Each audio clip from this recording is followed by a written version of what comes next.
Hey guys, അങ്ങനെ ഇന്ന് എൻ്റെ കസിൻ്റെ കല്യാണമാണ് കേട്ടോ. അപ്പോൾ ഞാൻ വീക്ക് ഓഫ് എടുത്ത ദിവസമാണ്, ഞായറാഴ്ചയാണ് കേട്ടോ. അപ്പോൾ ഇന്ന് ഇടാൻ ഉദ്ദേശിക്കുന്ന ഡ്രസ്സിൻ്റെ കളറാട്ടോ ഇത്. അപ്പോൾ ഒരു കയ്യിൽ ഞാൻ നെയിൽ പോളിഷ് അടിച്ചായിരുന്നേ, മറ്റേതൊക്കെ അടിച്ചപ്പോഴേക്കും കോളായിപ്പോയി. അതുകൊണ്ട് പിന്നെ അതൊക്കെ മാറ്റി കളഞ്ഞിട്ട് ഞാൻ ഓർത്തു രാവിലത്തെ കുറച്ച് പണികളൊക്കെ ഉണ്ട്, അതൊക്കെ ഒതുക്കിയിട്ട് ബാക്കി കംപ്ലീറ്റ് ചെയ്യാമെന്ന് വിചാരിച്ചു കേട്ടോ. അപ്പോൾ ഇത് രാവിലത്തെ പണിയിലോട്ട് കിടക്കാം. നമ്മളിന്ന് അപ്പവും കടലക്കറിയും ഉണ്ടാക്കാമെന്ന് വിചാരിച്ചേക്കുന്നത്. ഞാൻ രാവിലെ എഴുന്നേറ്റ് നമുക്ക് നേരത്തെ പോകണം, വൈക്കത്തമ്പലത്തിൽ വെച്ചോട്ടോ കല്യാണം. അപ്പോൾ നമുക്ക് ഇവിടെ നിന്നൊരു 1 മണിക്കൂറുണ്ട്. അപ്പോൾ ഒരു 7:30 ഇറങ്ങണം എന്നാണ് ഞങ്ങൾ വിചാരിച്ചേക്കുന്നത്. അപ്പോൾ നമ്മൾ ഓർത്തു ഒന്നും ബ്രേക്ക്ഫാസ്റ്റ് കഴിച്ചിട്ടൊക്കെ പോകാമെന്ന് വിചാരിച്ചു. എന്തായാലും ഇത്ര നേരത്തെ പോകണമല്ലേ, പിന്നെ അവിടെ അമ്പലത്തിലോട്ട് പോകണേ, പിന്നെ അവിടെ ചെന്ന് കഴിഞ്ഞാൽ കഴിക്കാനൊക്കെ പാടല്ലേ. അങ്ങനെ കടലൊക്കെ ഒഴിച്ച് വെള്ളം കുറച്ച് കൂടിപ്പോയി കേസ്. പിന്നെ അതിലോട്ടുള്ള ഉപ്പ്, ഇഞ്ചി, നമ്മുടെ കരിവേപ്പിലൊക്കെ ഇട്ട് സവോളയൊക്കെ ഇട്ട് എല്ലാം വെച്ച് ഇത് വേവിക്കാൻ വെക്കുവാണ് കേട്ടോ. പിന്നെ അതാകുന്ന സമയം കൊണ്ട് ഞാൻ ഓർത്തു പാലും കൂടെ കാച്ചാൻ പിള്ളേർക്ക്. അപ്പോൾ പാലും വെക്കുന്നുണ്ട്. കഴിഞ്ഞ ഒരാഴ്ചയായിട്ട് ഇവിടെ എല്ലാവർക്കും പനിയാണ്. എല്ലാവർക്കും മീൻസ് ഏട്ടയ്ക്ക് പനി തുടങ്ങി, അങ്ങനെ ദശുട്ടിക്ക് കിട്ടി, ഇപ്പോൾ അല്ലുക്കുഞ്ഞിനായി.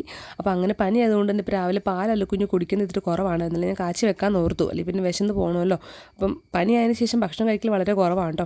അപ്പോൾ അതേ അപ്പത്തിനുള്ള മാവൊക്കെ പൊങ്ങി വന്നിട്ടുണ്ട്. അപ്പോൾ ഞാൻ ആദ്യം ഓർത്ത് നമ്മൾ സാധാ നമ്മുടെ കള്ളപ്പം ഉണ്ടാക്കുന്ന രീതിയിൽ ഉണ്ടാക്കാമെന്ന് വിചാരിച്ചേക്കുന്നുണ്ട്. പക്ഷെ അങ്ങനെ ഇതുവരെ ഇവിടെ ഉണ്ടാക്കിയിട്ടില്ല. നമ്മൾ സാധാ ദോശ ചുടുന്ന പാനിലാണ് ഞങ്ങൾ അപ്പം ഉണ്ടാക്കാറുള്ളത്.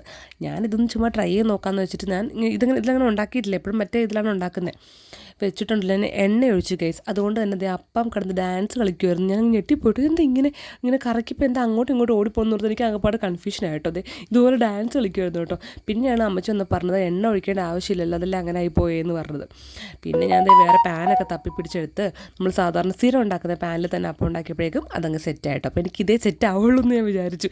അതെനിക്ക് മനസ്സിലായില്ല എന്തുകൊണ്ട് അങ്ങനെ ആയെന്നുള്ളത് കേട്ടോ. പിന്നെ അമ്മച്ചി എഴുന്നേറ്റ് വന്നപ്പോഴാണ് പറഞ്ഞു വന്നത്. അപ്പോഴേക്കും നമ്മൾ തെച്ചൂട്ട് എഴുന്നേറ്റ് വന്നായിരുന്നേ. അങ്ങനെ പിന്നെ അവളെ ഞാൻ എടുത്തുകൊണ്ട് ഇന്നപ്പോൾ അമ്മച്ചി എഴുന്നേറ്റ് വന്ന് അപ്പം നമ്മുടെ കള്ളപ്പം ഉണ്ടാക്കുന്ന രീതിയിൽ അപ്പം സെറ്റാക്കി കാണിച്ചു തന്നു. ഇത്ര ഉള്ള കാര്യം എന്ന് പറഞ്ഞു. അപ്പം ഓക്കെ എന്നാൽ ബാക്കി അമ്മച്ചി ഏറ്റെടുത്തു എന്ന് പറഞ്ഞിട്ട് ഞാൻ പുറത്തേക്ക് ഇറങ്ങി കേട്ടോ. വേറെ ഒന്നുമല്ല, ഏട്ടയുടെ 2-3 ഷർട്ടൊക്കെ കഴുകിയിടാനുണ്ടായിരുന്നു, യൂണിഫോം ഷർട്ടും. അപ്പോൾ പിന്നെ അതൊക്കെ കഴുകിയിട്ട് പോയി കഴിഞ്ഞാൽ 2 ഷർട്ടുള്ളത്. അപ്പോൾ ഡെയിലി കഴുകി വാഷിംഗ് മെഷീനിൽ ഇടത്തില്ല, അല്ലാണ്ട് കയ്യിൽ കഴുകി അങ്ങ് വിരിക്കും. അപ്പോൾ അതങ്ങ് ഉണങ്ങി കിട്ടുമല്ലോ. അപ്പോൾ അതിട്ടിട്ട് പോകാമെന്ന് വിചാരിച്ചിട്ട് ഞാൻ കല്ലിൽ പോയിട്ട് അലക്കിക്കൊണ്ടിരിക്കുകയാണ്. അലക്കി കഴിഞ്ഞു. പിന്നെ ഞാൻ നേരെ വന്ന് റെഡിയായി. അപ്പോൾ ഇതാണ് കേട്ടോ എൻ്റെ ഔട്ട്ഫിറ്റ്. മീഷോന്ന് വാങ്ങിച്ചാണ്, നല്ല അടിപൊളി ഡ്രസ്സാണ് കേട്ടോ. പിന്നെ ഇത് ഞാനൊരു ഹെയർ എക്സ്റ്റൻഷൻ കൂടെ വെച്ചിട്ടുണ്ട് കേട്ടോ. അപ്പോൾ അതിനെപ്പറ്റി ഡീറ്റെയിൽ ആയിട്ട് ഞാൻ നെക്സ്റ്റ് വീഡിയോയിൽ പറയാവേ.